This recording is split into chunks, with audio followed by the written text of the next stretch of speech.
본문 말씀 14장 30절 보면 이렇게 되어 있습니다. 평온한 마음은 육신의 생명이나 시기는 뼈를 썩게 하느니라 하는 말씀이 있습니다. 현대인들 가운데는 원인 모를 병에 시달리는 사람들이 무척 많습니다. 본인이 스스로 느끼기에는 분명 심각한 질병, 즉 암병이라든지 이런 병으로 생각을 하고 진찰을 해보러 갑니다. 그런데 진찰을 해보면 예상했던 그 병이 아니라는 거예요. 다만 신경성 질환이다. 그렇게 의사들이 판명을 할 때가 많이 있습니다. 이러한 현상은 오늘날 모든 사람들이 급속한 사회 발전과 치열한 경쟁의식 속에서 마음의 여유를 가질 틈이 없기 때문에 생긴 그런 질병입니다. 정신없이 분주한 생활 속에서 서로 시기하고 미워하며 다투기만 할 뿐 그들의 마음속에 참된 평안이 없기 때문에 일어나는 것입니다. 그렇기 때문에 신경성 질환 환자들에게는 모든 것을 잊고 마음을 편히 가지는 것이 유일한 치료책이라고 말들을 하고 있습니다. 여러분, 우리가 꼭 기억해야 될 건 마음의 평온함이 필요하다는 거예요. 마음의 평온함을 얻고 감사하며 사는 여러분들 되시기를 주님의 이름으로 축원합니다.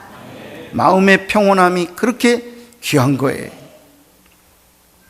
그렇다면 생명의 회복을 주시는 참된 마음의 평화는 어떻게 얻을 수 있을까? 그러니까 평화를 어떻게 얻습니까? 그렇게 물을 수 있죠. 그거에 대한 답변을 제가 한 3가지 정리해서 말씀을 드리겠습니다. 첫째, 마음의 평온함을 얻으려고 하면 먼저 하나님과 화평한 자가 되어야 한다 하는 것입니다. 사람이 마음의 화평을 이루고자 스스로 노력한다고 다 그들의 마음속에 진정한 화평이 이루어지는 것은 아닙니다. 먼저 하나님과 화평한 자가 되어져야 내 마음속에 하나님이 주시는 화평이 오게 되어 있습니다. 참된 화평의 근원은 이 세상도 사람도 아닙니다. 우리 하나님이 화평의 근원 되십니다. 할렐루야. 하나님 화평을 주시고 예수님 평화 샬롬을 선포해 주시고 성령님 우리 마음속에 불안한 마음을 평안하게 해 주십니다. 할렐루야. 그래서 이 평안함은 하나님이 근원이셔요. 하나님께서 우리를 어루만져 주시고 우리를 안수하실 때 우리 마음에 평화가 오게 된다는 것입니다. 시편 29편 11절 여호와께서 자기 백성에게 힘을 주심이요 여호와께서 자기 백성에게 평강의 복을 주시리로다. 아멘 하세요. 누가 힘을 주고 누가 평온한 마음을 주신다고요? 하나님이 주신다고 그랬어요. 하나님이 주신다. 아멘. 그런데 하나님과 화평하기 위해서는 날마다의 삶 속에서 말씀과 기도를 통한 하나님과의 개인적인 교제가 지속적으로 이루어져야 한다 하는 것입니다. 그런 관계 속에서 주님을 깊이 만나고 그리하여 날마다 주님의 사랑 안에 거하는 자만이 누릴 수 있는 참된 마음의 화평이야말로 진정한 화평의 본질이요 실체인 것입니다. 그러므로 마음의 화평을 얻고자 하는 자는 무엇보다도 먼저 우리 주 예수 그리스도로 말미암아 하나님과 더불어 화평한 자가 되어야만 할 것입니다. 로마서 5장 1절 그러므로 우리가 믿음으로 의롭다 하심을 받았으니 우리 주 예수 그리스도로 말미암아 하나님과 화평을 누리자. 아멘. 하나님과 화목하게 되고 화평하게 돼야 내가 화평이 이제 오게 되는데, 하나님과 화목하게 되어지는 비결 하나는 내가 의롭게 되어지는 거예요. 우리 주님은 사하시고 나는 의롭다 하심을 받는 거예요. 의로워지고 깨끗해질 때 하나님의 화평이 내게 부어지는 거예요. 할렐루야. 할렐루야. 여러분이 예를 들어 주일날 이 자리에 와서 예배드리고 그리고 교회 교사로 봉사하고 찬양대로 봉사해야 되는 분들이 오늘 친구 따라서 여러분 물가에 갔다, 물가, 강가에 갔다. 여러분 그러면 여러분 마음속에 화평이 떠나가요. 왜? 하나님 말씀대로 내가 있어야 될 자리에 있지 않고 해야 될 일을 하지 않고 하나님의 말씀에 어긋나는 일을 하기 때문에 그 일이 죄고, 죄가 내 속에 있는 한 하나님은 위에서, 예수님은 곁에서, 성령님은 내 안에서 근심하고 있는 줄로 믿습니다. 주님 영과 더불어 내가 다툴 때 내 마음에 평화가 없어요. 다투지 않고 화목하게 될 때 내가 평화를 갖게 되는 줄 믿습니다. 가던 발걸음, 내가 여기가 아닙니다, 내가 조금 늦었지만은 저 지금 교회로 가렵니다 하고 여러분들이 만약에 그 발걸음을 옮겨서 교회의 자리에 나와 예배드리고 사명의 자리에 앉아서 여러분들이 봉사하고 충성한다면 여러분 하나님께서 당장에 여러분들 발걸음을 옮긴 자리에 임하시고 손을 내미시고 화목함을 주님께서 갖게 하실 줄로 믿습니다. 멀어진 관계가 손을 잡는 관계로, 화목한 관계로 되어져야 내 마음속에 생명이 되는 평화가 임하게 되는 거예요. 주일날 왜 중요합니까?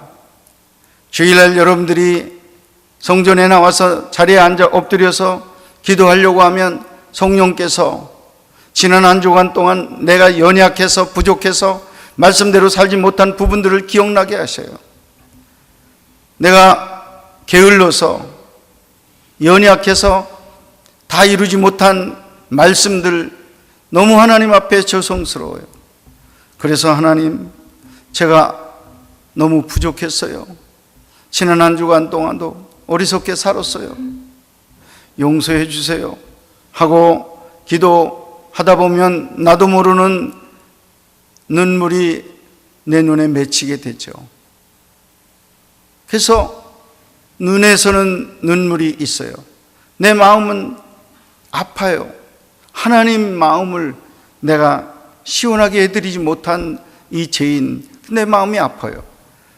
그렇지만은 여러분 그 순간 또 다른 면에서 우리 하나님께서 나에게 다가오셔서 내 손을 잡아주시고 위로를 해주실 때 아침 안개가 이 지면에 가득하게 피어 하늘로 올라가는 모습처럼 내 안에 하나님의 평안함이 흘러서 위로 흘러넘치는 그런 모습을 우리가 늘 경험합니다.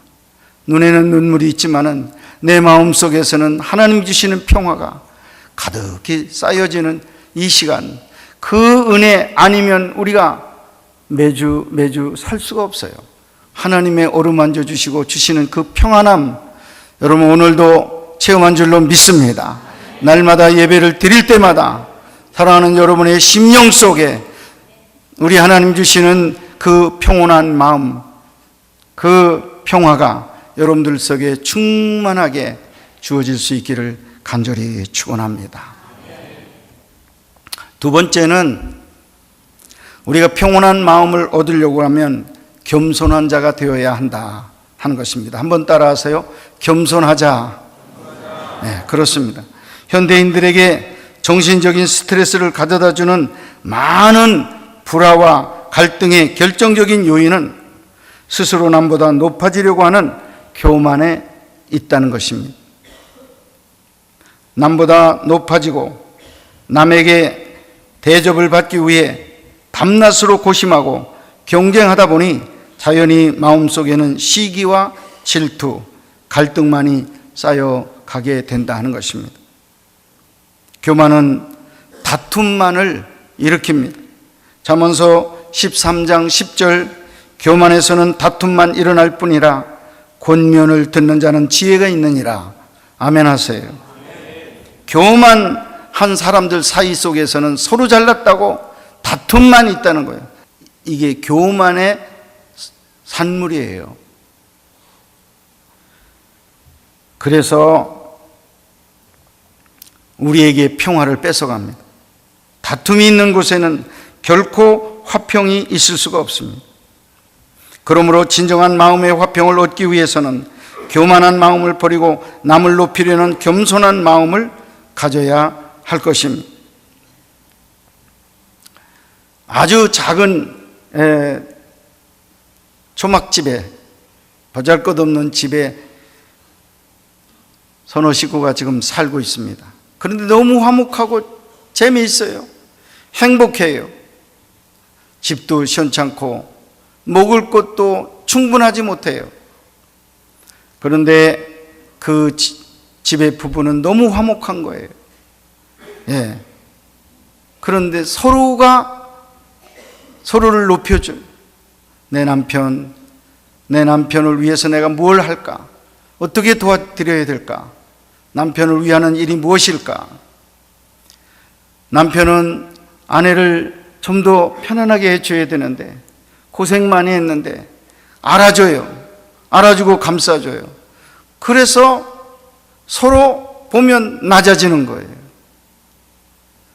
남편은 아내 앞에 낮아지고 아내는 남편 앞에서 낮아져요. 그래서 서로 섬기는 그 가정 화목해요. 그런데 넓은 집에 또 몇 식구 살아갑니다.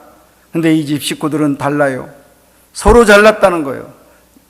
남편은 아내에게 네가 배웠으면 얼마나 배웠어? 아내는 남편을 보고 네가 잘났으면 얼마나 잘났냐? 네가 아는 건 나도 다 알아. 네가 할 수 있으면 나도 할 수 있어. 서로 높아지려고 하는 거예요.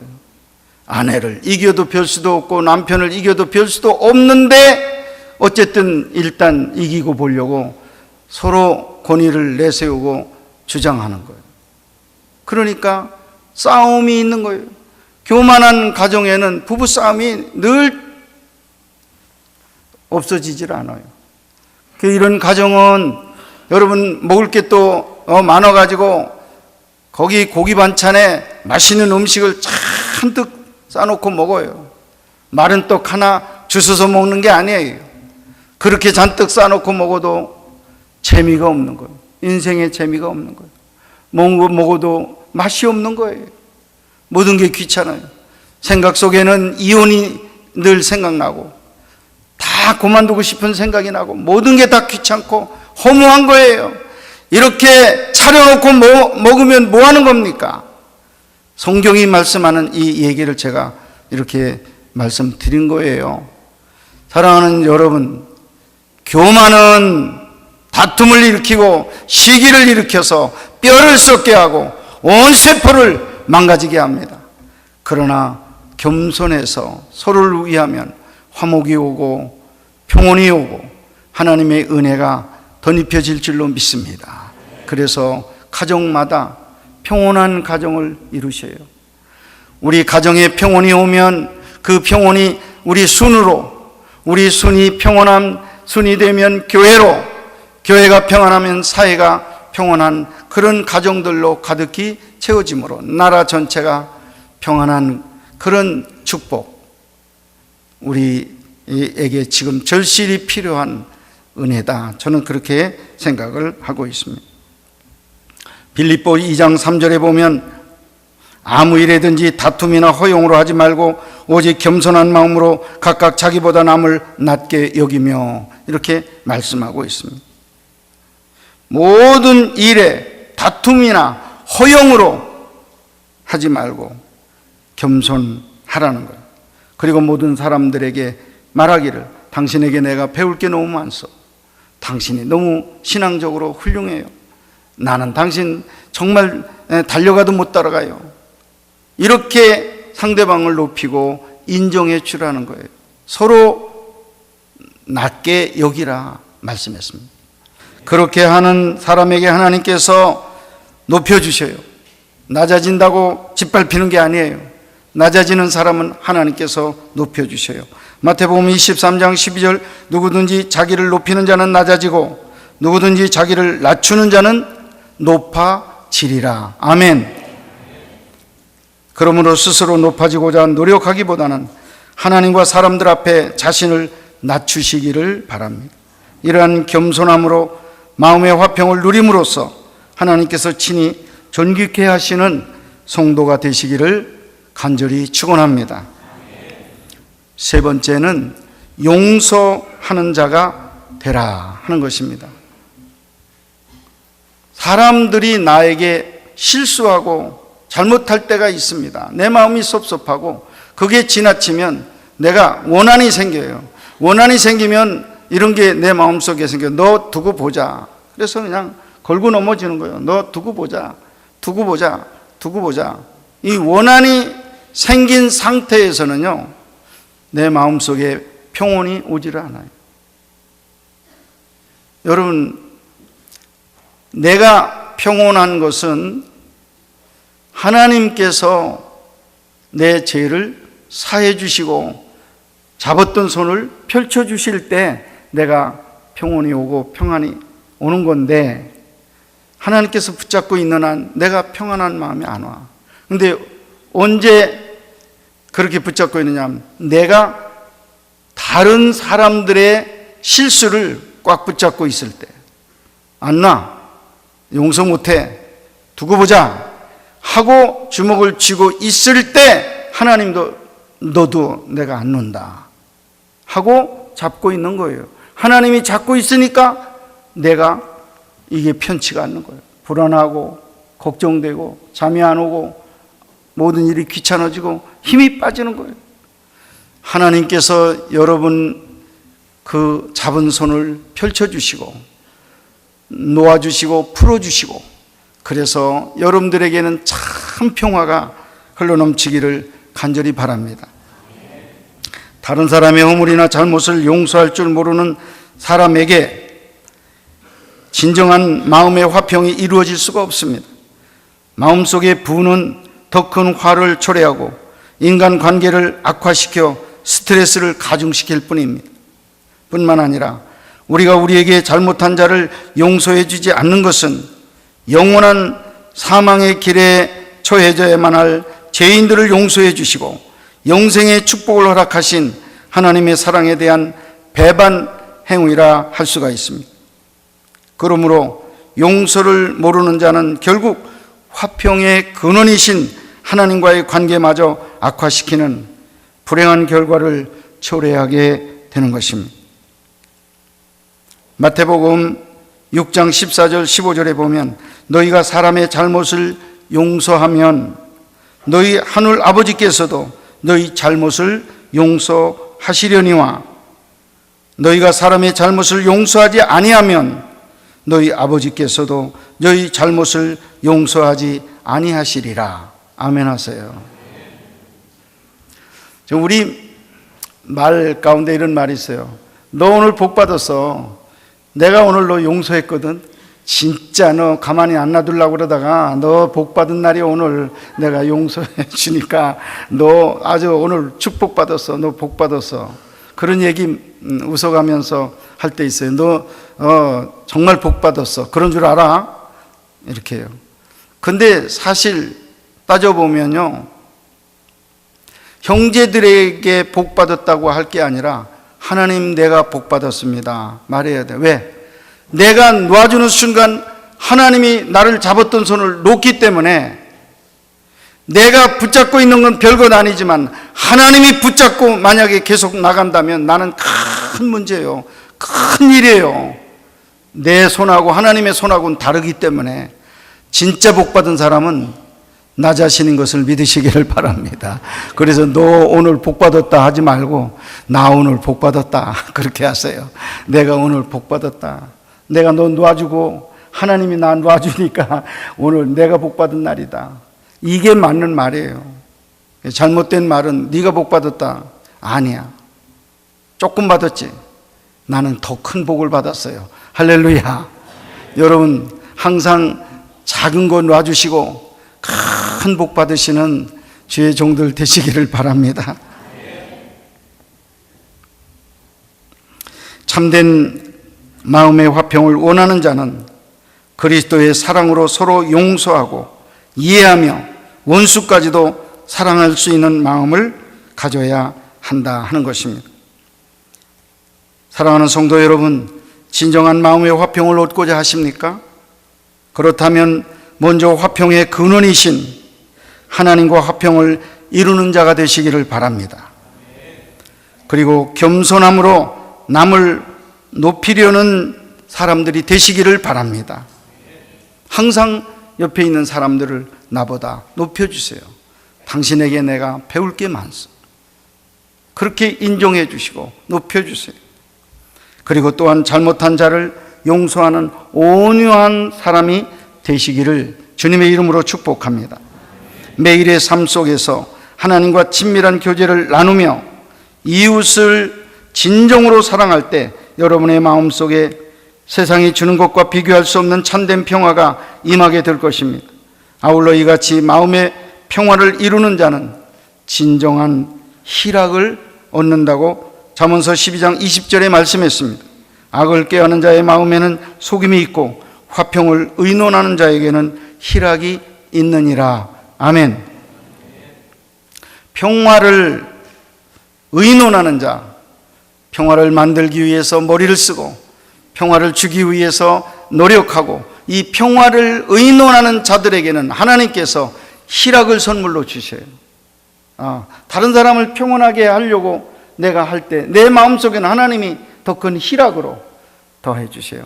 희락과 함께 생명을 길게 해 주시고 강건하게 해 주십니다. 할렐루야. 그래서 평온한 마음은 육체의 생명이나 하는 말씀이 이루어지게 되는 것입니다. 한 90세쯤 되시는 할아버지 할머니들 얼굴 보면 장수하신 그분의 얼굴들이 참 예쁘게 늙었어요. 너무 고와, 주름살도 너무 예뻐. 아유, 빛이 나. 그래서 정말 그분 이렇게 인생을 이렇게 돌아보면 청춘 때는 뭐 잘 모르지만은 그 노인 되었을 때 보면 원수가 없어. 다 사랑하고 불쌍히 여기고 위에서 기도해주고 사랑하는 그런 마음이 가득해요. 너 네가 나보다 못해, 내가 더 잘났어 하는 이런 교만한 마음, 더 잘났다는 마음, 이런 것도 하나도 없어.